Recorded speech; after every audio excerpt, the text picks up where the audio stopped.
This is Brother Peter Diamond, vaticancatholic.com. I want to talk about Bishop Richard Williamson of the Society of St. Pius X.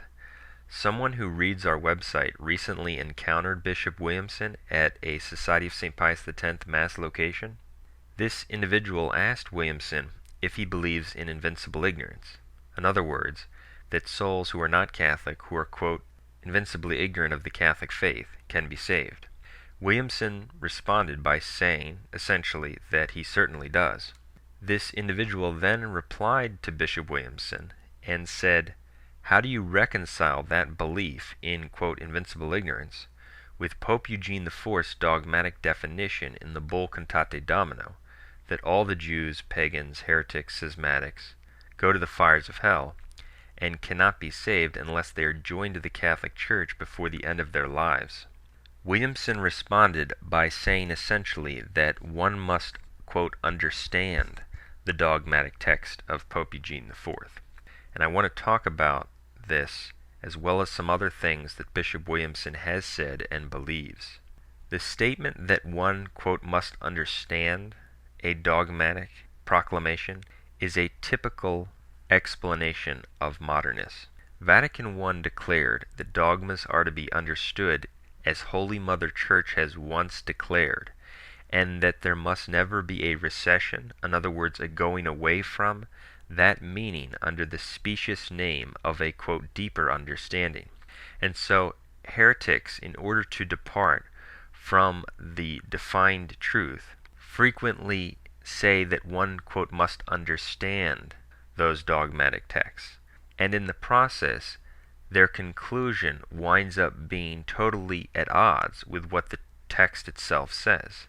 As we can see in this case, Williamson's conclusion is that souls can be saved who are not Catholic, which is exactly the opposite of what the text declares. And so, under the specious name of deeper understanding, he winds up denying the defined truth. And that is exactly what Vatican I condemns. That is modernism. Now, it shouldn't be a surprise that he believes this, for we've pointed out quite clearly in our books and on our website that the Society of St. Pius X priests all believe that souls can be saved in any religion. It's published in their best-selling books, the books of Archbishop Lefebvre and others, Against the Heresies, Open Letter to Confused Catholics, Time Bombs of the Second Vatican Council, etc., that souls can be saved in non-Catholic religions, and they even name them, Judaism, Buddhism, Islam, etc. And so they blatantly deny the Church's dogmatic teaching that there's no salvation outside the Church. They turn it into a meaningless formula. And so in this encounter, we see again how modernist heretics such as Williamson have no cogent response to the pure dogmatic truth.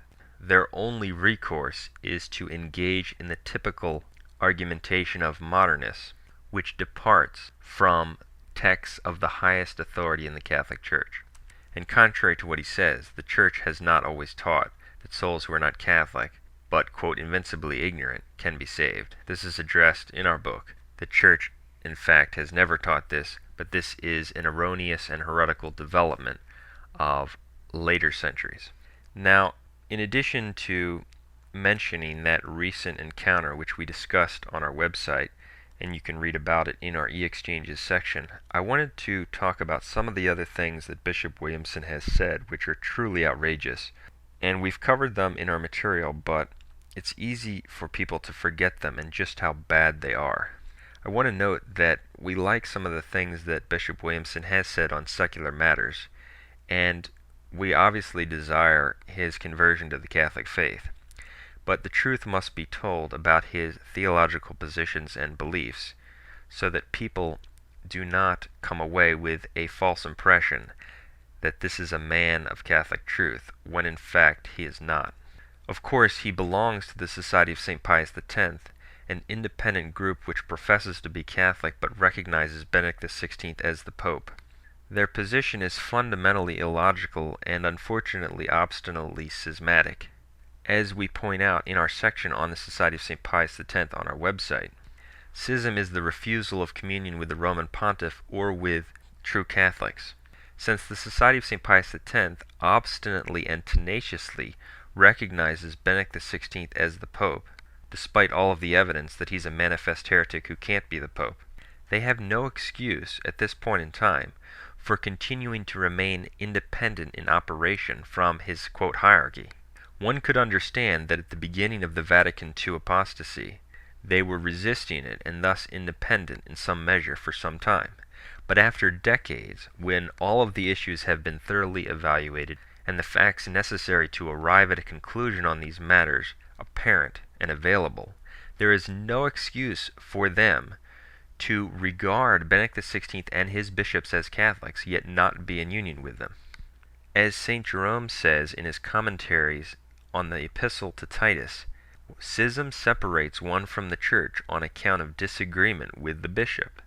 End quote. And as St. Ignatius of Antioch in his letter to the Trallians says, anyone who acts without the bishop and the presbytery and the deacons does not have a clean conscience. End quote. The point here is not that one could never have a disagreement with the bishop, but to obstinately operate outside of his communion while you simultaneously recognize him as the legitimate occupier of the office is definitely schismatic. And since they've persisted in this position for decades, there is no excuse for them. And this is aggravated by the fact that they actually have the audacity, despite all the evidence, to condemn those who correctly and logically come to the position that Benedict XVI and his bishops are not Catholics and therefore hold no authority. In other words, the sedevacantists. And so while condemning the sedevacantists and saying, you must be with anti-Pope Benedict XVI, who believes in nothing, they simultaneously do not operate under his hierarchy. It's amazingly hypocritical and outrageous, especially when we consider how long it has perdured. But you can read more about that and their denial of the salvation dogma on our website, and Bishop Williamson is a party to all of these theological and spiritual crimes. But what I want to talk about in this particular video, and I'm running out of time, are some of the other things that Williamson has said which are truly outrageous. In an interview a few years back, and this is covered in our article about Williamson on our website, for the full quotes, go there, he was asked about John Paul II, and he talks about how John Paul II centered so much on the human person, and how he believed in man, and he goes on to say, quote, I think John Paul II was sincere. I think he was a good man, but he was just deeply mistaken. And I think Pope Benedict XVI is the same kind of man. I believe he's decent and sincere, but deeply mistaken. End quote. This is totally evil. He says that John Paul II, who committed innumerable acts of heresy and apostasy, who prayed with animus, who engaged in condemned interreligious prayer meetings, who kissed the Koran, who bowed his head and prayed with the Jews for the coming of their, quote, Messiah, who presided at, quote, masses with topless women, and on and on and on, that he was a good man, and he's well aware of many of his acts of outrageous apostasy. This shows that Williamson is not someone who is simply close to the truth but mired in a heresy he needs to get out of. He is a man who believes in nothing. Anyone who can say this about John Paul II while being familiar with what he was involved with has no faith.